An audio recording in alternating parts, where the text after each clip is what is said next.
Texas A&M Gator Bowl. Coach, if you could, some opening thoughts about the trip so far and what's lying ahead for you. Sure.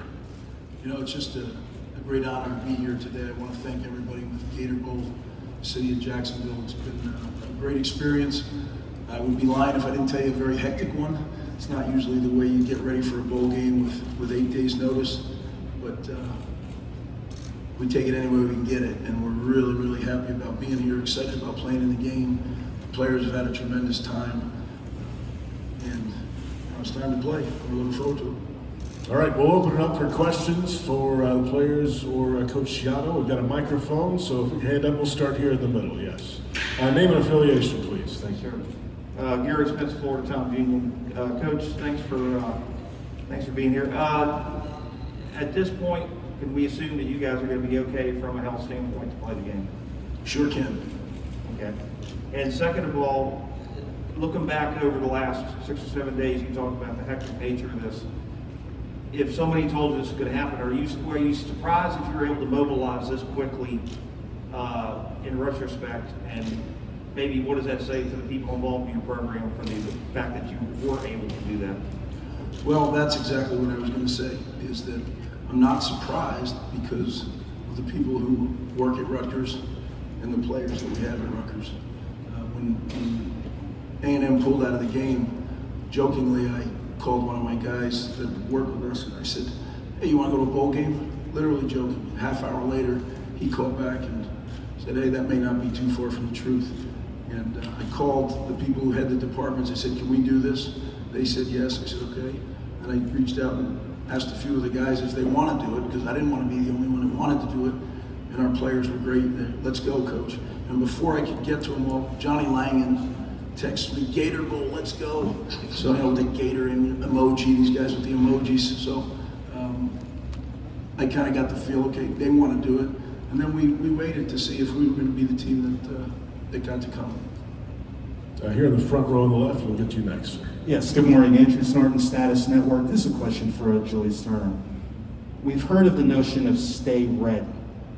How would you explain, let's say, the stay ready mentality is helping you as you're preparing for this week's game? You said what mentality? Stay ready? Stay ready. Stay ready. Stay ready. Stay ready? Stay ready. Oh, yes. yeah. Well, I mean, we have a common mentality over here. It's CHOP. And we just, always ready for anything.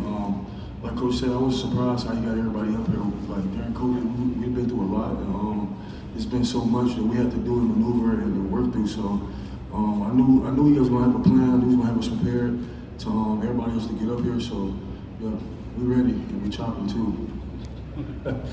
On the front row, yes, sir. Greg, KeystarJNJ.com. Do you look at a bowl game as almost like an homage to players or veteran guys and get them in and start them, or as like a building block and try to play as many young guys as possible and kind of focus on 2022? How do you just go into it from that thinking? Well, the bowl experience, I look at as a reward for your team. I think you have to make that something that they look back on as a great memory and enjoyable thing. Now, when you have the full time to get ready, we do it differently. We have a phase one, which is a developmental phase, and that is always the young guys getting the predominance of the reps. So these guys would have come out maybe for 30, 40 minutes just to stay in shape and do some football stuff, and then they would go in and the young kids would then practice for an hour and a half, 2 hours. We didn't get that, right? We had 4 practices to get ready, so this was truly a game week. But in a regular setting, once you get to the site, we've always treated this as a reward for the guys, and that's why the game plan's always installed before you get there, and then you shine it up at the bowl site. This has been different. This has been putting the game plan together, as we go. So that's why my voice sounds like it does. Here on the right side, we'll go to the front row next. Cameron Devereaux, DVD and Digest. Coach Schiano, Dave Clawson the other day mentioned that you made a little pit stop after his first year at Wake Forest. What's your recollection of how the team looked then, and how does they look right now when we're about to play them tomorrow? Yeah, Dave and I have known each other for, I guess it's like 30 years. He's made a few pit stops with where I've worked, many guys in Minnesota, many pit stops actually. My wife and I were laughing this morning. We were probably both, 25, 26, had no money. So they came to visit. I was at GA at Penn State, and she made us, I didn't remember this, but she said, yeah, I cooked all of you guys dinner, and you sat there and drew on the board. I said, yeah, it sounds like us. So, but yeah, it's been 30 years and a great relationship. Dave, I have the utmost respect for. He's a guy that I, over the years, have called and bounced things off and vice versa. Yeah, so when I was down there, it was when I got let go at Tampa, I kind of went around on a world tour and visited a lot of places. I really enjoyed that visit, and now I understand it's totally different. Like they had the little office, and now I hear the facilities are off the charts, and good for him. He's built a heck of a program there. He's, like I said, one of the guys that I respect most in this profession. Let's go front row in the middle. Any other questions? Put your hand up. We'll get to you in the second row next. You third, yes. Greg, Chris Eisman from Bergen Record. We spoke a lot last season about how, because it was so strange and needing to adjust quickly and pivot. I mean, how much do you feel like that prepared you guys for this current situation? Just being ready to go as soon as you moved? Great question, Chris, and that's something that Julius referred to. You know, we were one of two teams, I believe, in the Big Ten Conference that played every game on our schedule. That didn't happen by accident. These guys were unbelievable in what they sacrificed to make sure we could play.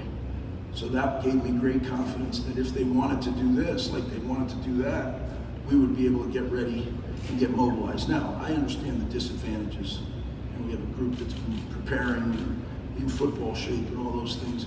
But as I told our guys, who cares, right? We'll get it as good as we can, and then let's go out and figure it out. We'll figure it out on Friday, and you guys are ready to figure it out. Second row, yes, sir. Justin Lewis from the Times Union. Adam, this is for you.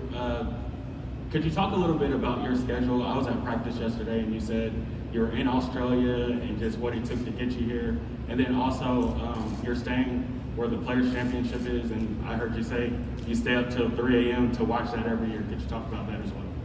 Yeah, so to answer the last question, this morning I got on the 17th green, so I'm still on a buzz from that because of how good that hole is. But yeah, no, so about 6 or 7 days ago I was back in Australia, and I went through LAX, and I saw a rumor on Twitter, get on the plane, arrive in Sydney, get through customs and all that, turn on my Wi-Fi, and then my phone just starts lighting up, like, come back. I'm like, well, it's not that easy, guys. And 3 days of quarantine, 2 negative tests, and then the next day, negative again, back on the plane. So it's a lot of flying, but obviously it's worth it. The great thing is I was able to stay punting, and I was able to work with Billy Taylor, who's a great long snapper who's in the Senior Bowl. So we were working almost every day in our indoor facility. Then got a chance to have a few punts in Australia as well. So yeah, feel great. It's great to be here, and it's a tremendous opportunity. He loves golf so much. I do bed check the night before games, and he's the only player in all my career that when I go in, he's watching the golf channels. Here in the front row. Hit the green in 17? No, I don't think I would hit the green. I'd probably put it straight in the pond, but it was just great to be out there. Greg, Steve Politi from Minty.com. I know a lot of fans are curious how much you'll be able to play with young guys, especially Gavin Wimsatt. He's got one more game of eligibility. Is he in your plan to get him out there? We're going to do, Steve, whatever gives us the best chance to win, because I promised these guys that we're coming down, we're letting it hang out. So is Gavin part of that? Certainly. But we're going to play a ton of guys because we have to. It's going to be 80 degrees. We left New Jersey, I think it was 34. Right? And we hadn't practiced. We had 2 practices in the bubble. Tried to turn the heat up a little bit, but yeah, we're gonna play everybody that we think can help us win the game, and Gavin can help us win the game. Just as a follow-up, besides the reward for the players, what is the single most important thing for the bowl game? Is it recruiting exposure? Is it showing the program to high school players? What would be beyond that? Well, I think it is a reward for the players. That's the by far. So like, it's not 1 and 1A. It's like 2's down here. But it is that the program put itself in a position to do it. And why? Because the academic work that these guys did. We didn't win enough games to be bowl eligible. We own that. What we need to know is the work they did in the classroom is what allowed them to be first up when an opportunity opened. So, I tell them all the time, there are no coincidences. We talk a lot about you reap what you sow, so. In the back, yes. Hi, Greg. Mia O'Brien, First Coast News. Being from New Jersey, I know my parents were following along diligently with all the reports that you guys were struggling to find an airplane. Can you kind of walk us through when you guys knew you'd have a plane? Well, that's a great story. We always do this, right? Our theory is you divide and conquer. Everybody has a job, go do it.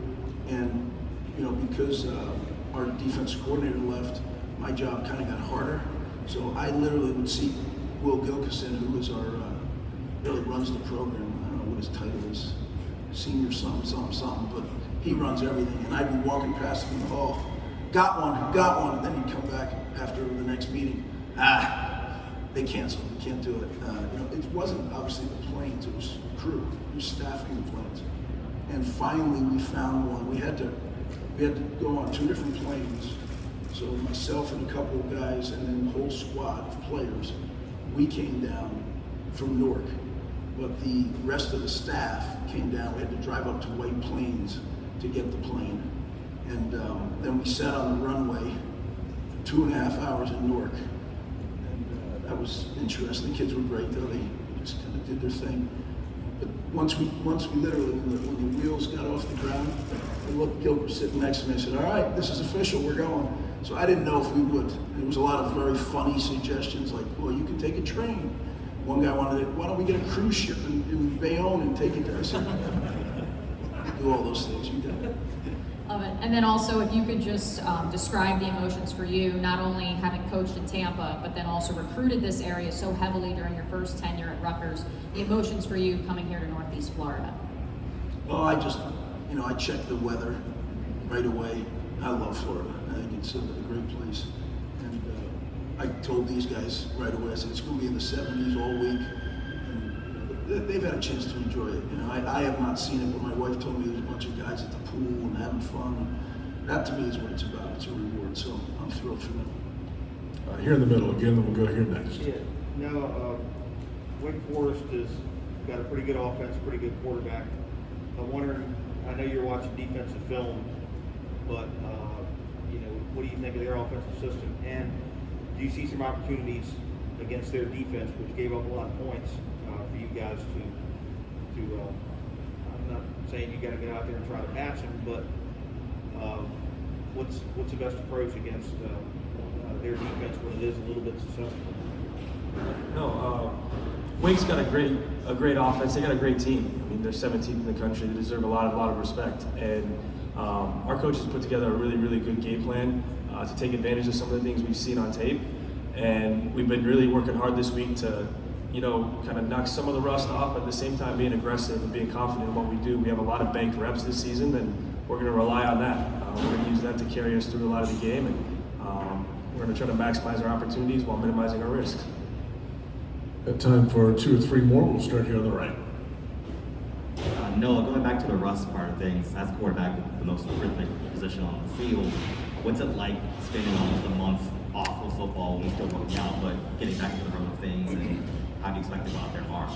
Yeah, from a physical standpoint, I feel good. I can speak for a lot of our team. We do feel really good and rested, and we're excited to play. And I'd say the thing I was probably almost most stressed out was like reading signals. It's almost like it's a language you speak, and when you don't speak it for a little bit, it gets rusty. The good news is that one comes back probably faster than anything. So, but other than that, I think I wouldn't say we're very rusty at all at this point. So, feeling really good.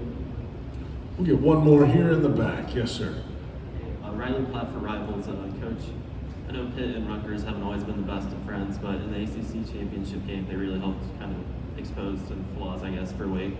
How have you modeled that, or have you modeled the game plan after what they did? Well, I think it's hard. Sometimes people say, well, just do what they did. Well, if that's not in your system, it's not the easiest thing to do. So you have to really, that's why you break down multiple opponents, and that's why time is a nice thing to have when you're getting ready. And so a regular preparation for a football game, our young coaches are always a week ahead. So you have the stuff done. When you get on the plane or you go to your hotel at home, the whole breakdown is done except one game, the game that your future opponent is going to play the same day you're playing. So we had none of that. So what we just tried to do was get as many, as soon as we thought we might go, I told our young guys, I said, you got to break down these games. I said, and I got to be honest, we may not use any of it. but it's not going to hurt you. It's going to make you a better coach because this is a really good team and you'll learn some things. And I think they were probably as happy as anybody that all their work got to be used. But you can't really copy something that you don't do. Or you could, but I don't know how good you'd get. Noah used the term that we're very fond of, banked reps. Cumulative repetitions. Football's a game of repetition. So the more you do something and it becomes second nature, then you can do it under stress. When you make the changes, and some of our coaches and teams that do it, we haven't figured out how to do that. Let's get one more in and we'll call it a day here. Right here in the front. Thank you. Julius, I think this will be your 58th game career. Record will never be broken unless there's another pandemic that we don't know about down the line and make you 6-year seniors, another year of eligibility. Can you put in perspective just how you've been able to play every week, week in, week out? And I guess as a follow-up to Greg, as a guy who's seen a lot of football, how impressive is it for a nose tackle to do it, to play 58 games in a row? Yeah, so basically, just staying in a treatment room, just being able to, get my body right. But honestly, I think I'm blessed. I'm a big believer in God, so I think I'm blessed. And I think Adam, was on the way here. Adam was talking to me he said, we go to a bowl game, I'm breaking record, right? I'm like, what? Yeah, so I had to look it up and see it count as games. But it might get broke next year, so to the bowl game. But honestly, I'm just blessed to be here. So that's how. Yeah, that's a great point, Keith. The position that Julius plays, I'd say 80% of the time, every play you get at least start by getting blocked by 2 people, right? So to stay healthy that many games and to be able to show up each week, and I can promise you, I say stay healthy, this guy's a tough guy. He's played with a lot of pain because of the love he has for his teammates in our program. So that doesn't go missed by me. We're very appreciative of the toughness that he's displayed every week. Gentlemen, thank you very much. Good luck to you this weekend. Appreciate it.